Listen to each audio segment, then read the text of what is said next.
एक माँ जिसने अपने बेटे को खो दिया, जिसकी जिंदगी मौत में खो चुकी थी, अब उसी ने मौत से सौदा किया है। और एक रात जब चांद भी चुप हो जाता है, उसकी चीख फिर गूंजती है।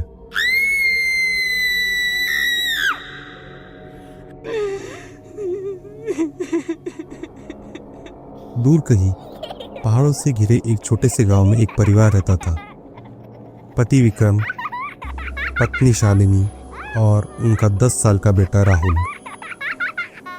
जीवन सादा था मगर खुशहाल था। लेकिन एक दिन कुछ ऐसा हुआ कि उन सब की दुनिया जैसे उजड़ गई। एक दिन राहुल अपने दोस्तों के साथ गांव के बाहर खेलने गया। खेलते खेलते बच्चे जंगल के पास एक पुराने पेड़ पर चढ़ गए। हंसी, शोर, मस्ती, मगर फिर एक चीख।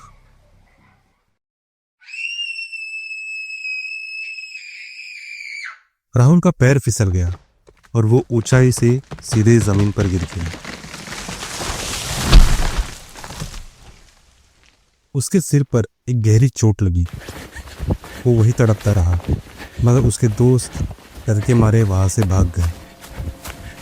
कोई भी मदद के लिए नहीं रुका। जब तक कोई आया बहुत देर हो चुकी थी। राहुल मर चुका था।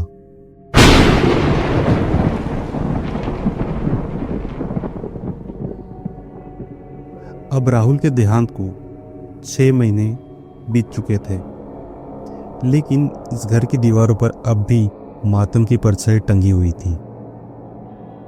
पति विक्रम ने वापस अपने काम पर जाना शुरू कर दिया था, पर शालिनी का मन अब भी किसी जगह ठहरा हुआ था, जहां उसका बेटा आखिरी बार हंसा था। शालिनी रोज दरवाजे की चौखट पे बैठी रहती थी। नजरें गली के उस मोड़ पे टिकी हुई थी जहां से अब कोई आने वाला नहीं था। खाली आंखों से बिना कुछ बोले वो बस अपने बेटे की याद में जमी रहती थी। जैसे वक्त उसके लिए रुक गया हो, या शायद अब वक्त उसके लिए खत्म हो चुका हो। बेचारी शालिनी कैसे उजड़ गई है इसकी जिंदगी। किस्मत ने सब कुछ छीन लिया है उससे। सुना है अब वो ठीक से खाती पीती भी नहीं है, रोज ऐसे ही बैठी रहती है। ये सब बातें कोई और भी सुन रहा था। एक अजनबी औरत, चेहरे पर अजीब सन्नाटा, आंखों में कुछ छिपा हुआ। और फिर शाम के समय शालिनी अपने पति के लिए खाना बना रही थी। तभी किसी ने उसके दरवाजे पे दस्तक दी। कौन है? दीदी, थोड़ा पानी मिलेगा? बहुत दूर से आई हूँ, बड़ी प्यास लगी है, थोड़ा पानी पिला दीजिए। आप कौन? आप मुझे नहीं जानती दीदी, मैं इस गांव की नहीं हूँ। यहाँ अगली बस्ती में मेरा कुछ काम था, इसलिए आई थी। अब वापसी पर बहुत प्यास लग रही थी, आपका घर दिखा तो पानी मांग लिया। हाँ जरा रुकिए, मैं अभी लाती हूँ। शालिनी अंदर पानी लेने के लिए चली गई और वो औरत शालिनी की चौखट पे बैठी रही, उसके आने का इंतजार करते हुए, जैसे कोई बहुत पुरानी थकान हो उसके चेहरे पर। कुछ देर बाद शालिनी एक प्याले और लोटे में पानी ले आती है और चुपचाप औरत को प्याला पकड़ा देती है। क्या हुआ दीदी, आप बहुत परेशान हो? सब ठीक तो है ना? सब कहते हैं वक्त जख्म भर देता है, पर एक माँ का घाव कभी नहीं भरता। मेरा बच्चा, मेरा राहुल अभी कभी नहीं लौटेगा। दीदी, किसी को बताना मत, लेकिन अगर मैं कहूँ तुम्हें तुम्हारा बेटा वापस मिल सकता है तो? क्या आप क्या कह रही है? एक बाबा है, जंगल की गहराई में रहते हैं। लोग कहते हैं वो मरे हुओं की आवाज़ भी सुन सकते हैं, और अगर किसी की पुकार सच्ची हो तो वो उसे वापस भी ला सकते हैं। शालिनी को उस औरत की बातों में एक उम्मीद दिखी। अगर सच में कोई रास्ता है तो वो अपने बच्चे को वापस लाने के लिए किसी भी हद तक जाने के लिए तैयार थी। रात के ठीक 12 बजे जब विक्रम गहरी नींद में सो रहा था, शालिनी चुपचाप उठी। हवा में एक अजीब सी ठंडक थी। सन्नाटा ऐसा जैसे किसी तूफान से पहले की चेतावनी दे रहा हो। शालिनी काली शॉल लपेटती है, हाथ में लालटेन पकड़ती है और अपने बेटे की तस्वीर सीने से लगाए जंगल की तरफ निकल पड़ती है। हर कदम के साथ अंधेरा और गहरा होता जा रहा था, जैसे जंगल शालिनी को निगलने को तैयार हो। रास्ता सीधा नहीं था, कहीं पगडंडी टूट जाती, कभी कांटे पैर चीरते और कई बार ऐसा लगता जैसे कोई पीछे पीछे चल रहा हो।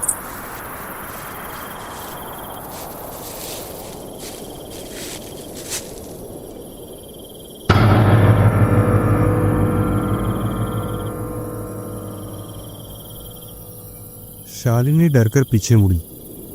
कोई नहीं था। आसमान में चांद बादलों के पीछे छुप चुका था और अब जंगल पूरी तरह काला था, पूरी तरह काला।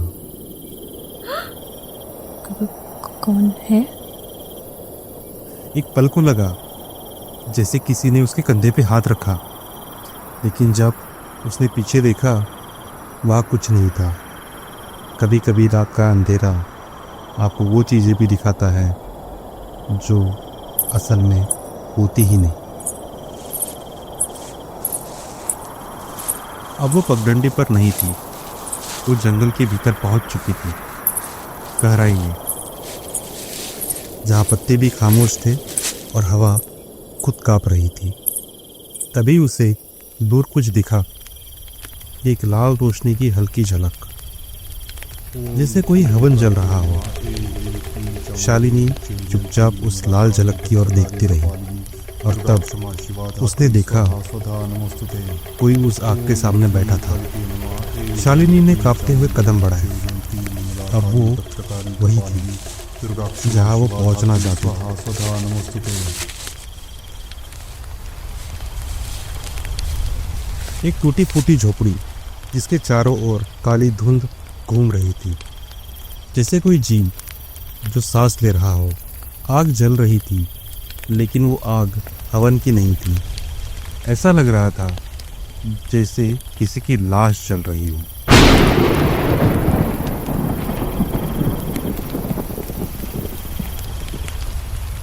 धुएं से पूरा वातावरण भारी हो चुका था और कुछ आवाजें शालिनी के कानों में फुसफुसा रही थी।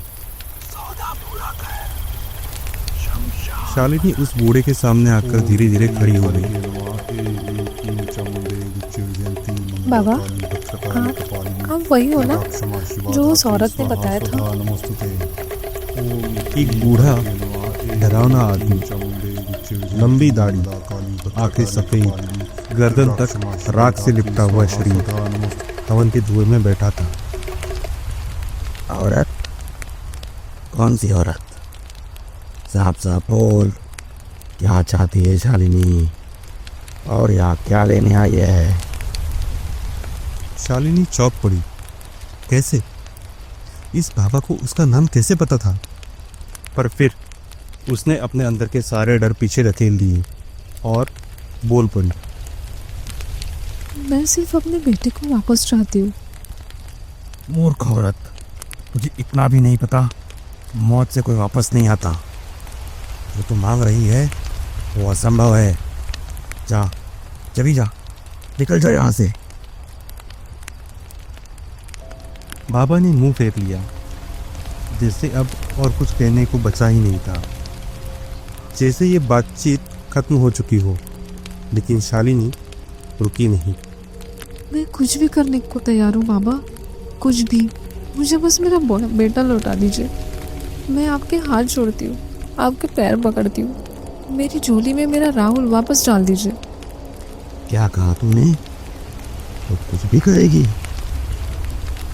हाँ बाबा, हाँ, मैं कुछ भी करूँगी, बस मेरा बेटा मुझे लौटा दीजिए।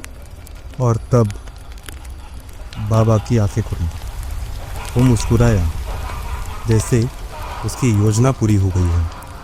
तो ठीक है, मुझसे सौदा कर। हाँ हाँ बाबा, मैं तैयार हूँ, हर सौदे के लिए तैयार हूँ।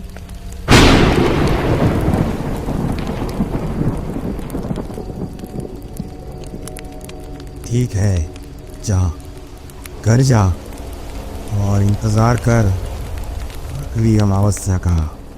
तेरा बेटा घर आ जाएगा अगली अमावस्या तक।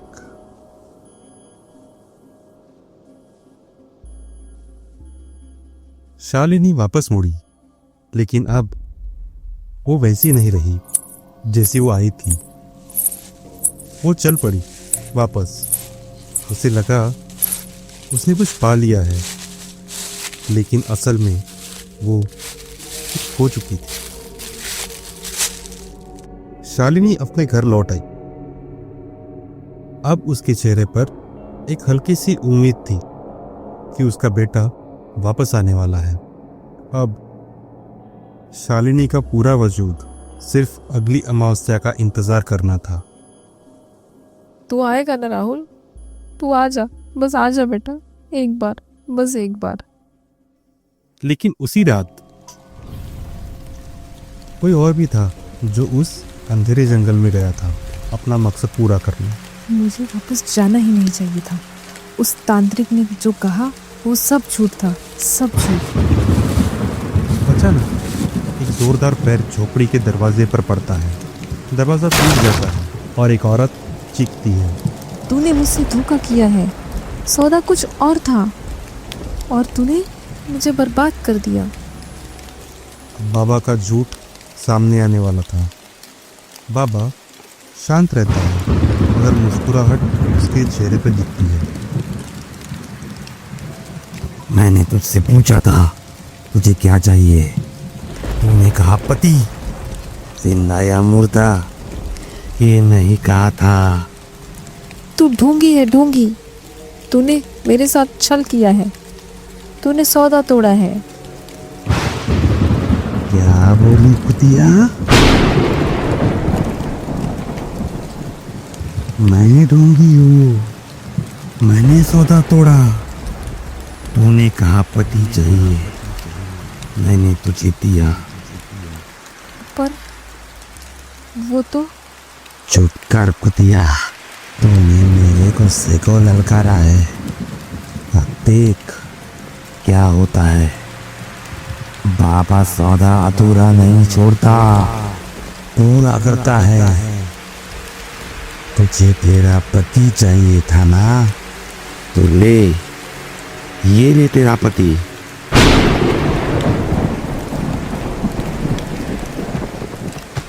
और फिर वो आया, काला, भीगा हुआ, लटकते बाल, नाखूनों से टपकता ताज़ा खून। राघव। हाँ, वो राघव था, उसका पति, वही जो 3 महीने पहले जंगल में मारा गया था। अब वो वापस आया था, लेकिन इंसान बनकर नहीं, सौदे का अधूरा बदला नहीं। सौदे का भी अधूरे नहीं रहते। जा मिल अपने पति से, तुझे पति चाहिए था ना, अब ले तेरा पति। मैंने सिर्फ उसे मारा था, अब वो तुझे मारेगा।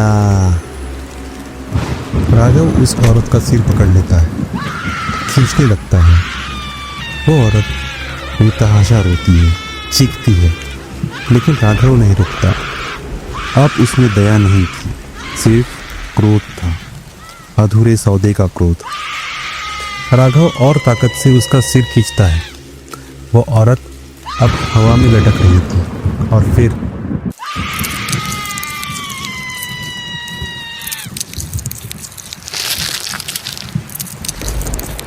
एक झटका, उसका सिर उसके धड़ से अलग हो गया। राघव ने वो सिर हवन की आग में फेंक दिया। और उस समय दूसरी तरफ शालिनी की सांसें तेज चल रही थी। दिल की धड़कन अब अमावस्या की रात का इंतजार कर रही थी। ऐसे ही दिन बीतते रहे। फिर वो रात आई, अमावस्या की रात। आसमान से जैसे आग बरस रही थी और जमीन किसी अनहोनी का इंतजार कर रही थी। शालिनी घर के अंदर अकेली थी। विक्रम गांव से बाहर गया हुआ था और अब उस घर में बस शालिनी और उसकी सांसें बची थी।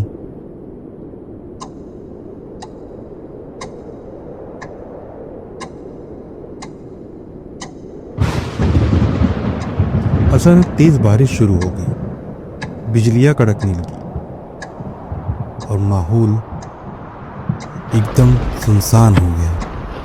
तभी शालिनी को लगा जैसे कोई बाहर उसका इंतजार कर रहा है या बाहर कोई चल रहा है, पर वो आवाज सुनने से ज्यादा पैर घसीटने की थी, जैसे कोई पैर घसीटते हुए उसके पास आ रहा हो।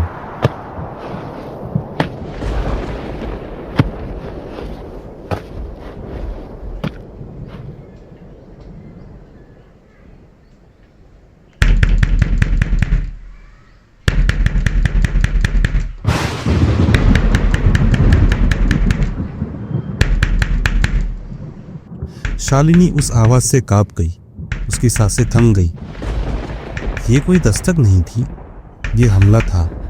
दरवाजे पर कोई था जो अंदर आना चाहता था। शालिनी दीवार का सहारा लेकर धीरे धीरे दरवाजे के ओर गई। हर कदम भारी था, सांसें टूट टूट कर चल रही थी। उसका कांपता हुआ हाथ अब कुंडी की तरफ धीरे धीरे बढ़ रहा था, जैसे हर पल के साथ दरवाजे की उस पार की दुनिया हमेशा के लिए बदलने वाली हो। उसने दरवाजा खोला और सामने कोई खड़ा था, भीगा हुआ, सिर झुका हुआ, चेहरे पर चिपकते बाल, बिल्कुल बेजान चेहरा और आंखें बस सफेद थी, एकदम सफेद।